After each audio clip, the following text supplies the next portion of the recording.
All right, Joe, let's go one tier up. So after Ryan Howard, you got the next group. We are the powerful but flawed guys. So you got AD at number 10. You got Devin Booker at number 9. Donovan Mitchell at number 8.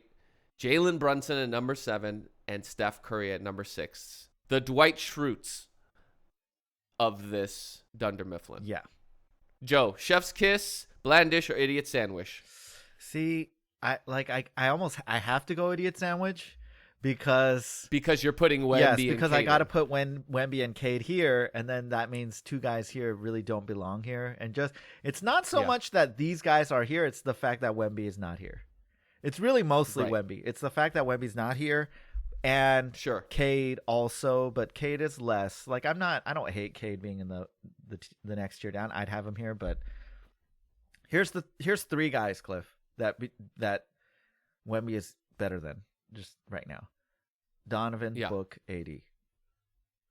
Yeah, those 3 guys to me, especially if we're projecting this year, Donovan's at this point, he can't get the benefit of the doubt to be in the top 10 to me. Like that's just how many times, Cliff? I know he's still watching the film. I know he's still going over the film from the playoffs last year. He's still reviewing it. He didn't sleep. For 60 days. He hasn't slept since the end of that series. I just too many times, Cliff. Too many times. You gotta find if you repeatedly find a way to lose these kind of close series, close games, at some point you have to bear some responsibility. Right? Of course. And I don't know what it is. I'm not saying I'm watching the game and I'm like, okay, it's this. He should have done this. But some kind of game management. We saw them choke down the stretch of those games. I mean, what was happening, Cliff? What was going on? The reason why I have him up here is because he is a regular season monster. Similar to James Harden. Sure. Right? And so you got to give him his flowers for that. Number 1 in the East. But, of course, another flame out. But another flame out. One thing I think that's problematic with that, Cliff, is that he's not a regular season monster. He's okay in the regular season. Like last season in particular, he was 24, 5, 5, 2, 44, 37 splits, right? The Cleveland was very good, but he wasn't doing that much, right? And look, winning is the most important thing. So if you're leading your team to those wins, it's like, okay, I'm with it, right? But if you're going to go the winning route, you got to win all the way in the playoffs. When it matters. Yes. So you can't go the winning route, sacrifice numbers, and then be like, see, this proves how good I am, and then not win when it matters. That's the problem to me. Like, if he sacrificed the numbers and then they go all the way to the finals, then I'm like, yes, I would agree with you. But if it's like, okay, I'm sacrificing my numbers, we're winning regular season games, and then we get to the playoffs, and then we choke, to me, I'm like, all right, that doesn't work. Right. So if he had Luka's numbers in the regular season and the same playoff result, I'm with you. I'm like, yes, then he stays here because it's like, I see how he's a monster and then he doesn't produce in those. Okay, but I'm going to give him some bet. It's like, but you can't be 24-5-5 and it's like Ohtani or Peyton Manning. Like you got to be legendary. Yes, you got to be monster. Yeah, you got to be monster in the regular season and you can't like choke, right? But maybe you're slightly dipping. You're kind of finding a way to not be as good as you normally are. It's like, okay, that's fine. You know, you're losing. It's like, okay, but he's not. Last season, I thought, okay, I like what he's doing. He's saving it for the playoffs. And then in the playoffs, he's going to turn it on, which kind of like numbers wise, yes, he kind of did. But man, some of those losses were just inexcusable, honestly. Like if you're the leader of the team, and I understand it was kind of a team choke job, you know, turnovers are coming out of nowhere. They couldn't inbound the ball, Cliff, like on multiple plays. Couldn't get it over half court, like, and that was his fault. Weird fouls, like, you know what I mean? So yes, a lot of mental mistakes, but if you're the superstar, if you're the leader of the team, that's when you have to step up. You put the ball in my hands. I will get it across half court. I will inbound the ball, right? Like calm everybody down, right? you got to do a lot of those things. They're going to take their cues from you. If you're leaning over on the scorer's table being like, I'm so tired, I'm so exhausted, what do you expect me to do? My chakra's all gone. I'm tapped out. You guys got to do it. You guys got to stuff. I need some help here. It's like that stuff never helps the team. That kind of attitude, right? So I got to downgrade Donovan, dude. I wouldn't mind moving Book or AD out of this tier. But the problem with Book is it's not really his fault, but I cannot imagine him staying in this tier by the end of the season, given the state of Phoenix.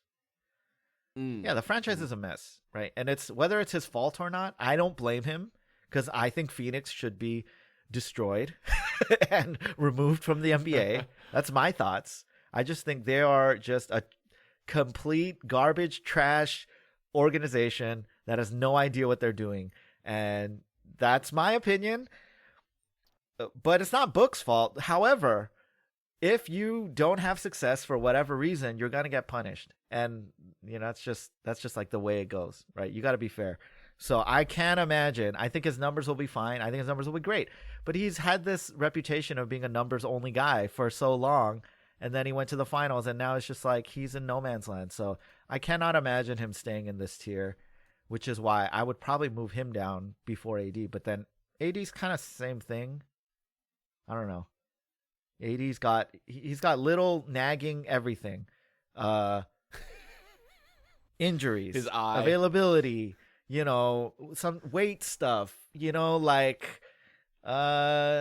so even when he's on the court, sometimes he disappears. Sometimes he's dominant defensively, but then other times he's just like offensively, he's not doing stuff. What's his actual playoff record? How is he going to do without LeBron? Like, a lot of question marks around AD. Does AD actually deserve to be a top 10 player? Like, I don't know, man. Probably not. Yeah, I mean, I wouldn't mind moving all three of these guys out of here. The only problem is I don't know who in the next tier to move up besides Wemby and Cade. This is where it was problematic, because like Halliburton and Tatum just are hurt. Yeah. So obviously if Tatum's they are the here, ones that belong here. Tatum's here. Hallie, would be here. But yeah, Wemby and Cade, I'd move Wemby and Cade up over these guys.